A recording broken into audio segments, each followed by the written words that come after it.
Eto guys, kaya pala to my friend dalawang Argentina. Kaya pala siya binalot sa ganto. Butas pala siya guys. Ayan o butas. Ayan o. Butas pala siya. Ayan o butas. Diyos ko po Rudy. Kaya pala. Butas pala siya. Kaya siya binandel sa sa plastic. Tas may pa-freeze siya na dalawang Argentina.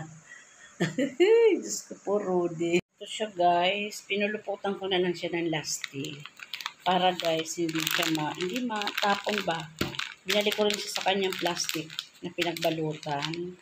Tapos, kung hindi man ako makakapagbukas nito, guys, sasabihin ko sa anak ko na dito siya umpisa magbukas sa may butas ba. Ayan. Ayan siya, guys. Guys, ito pala yung birch tree na nabili ko na may kasamang corned beef.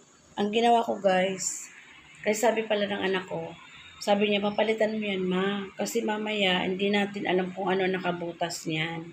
Kaya ang ginawa ko guys, kinabukasan agad napapalitan ko. Kasi nga naman, nag-alala ko guys, baka hindi natin alam kung ano nakabutas na insekto.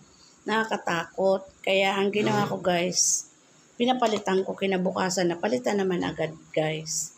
Yung kasi dito yung butas niya malaki. Kaya awa ng Diyos, napalitan naman guys. Ayan. Thank you.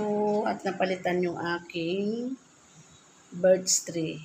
Ano to guys, 1.4 pa naman to guys. Sayang din.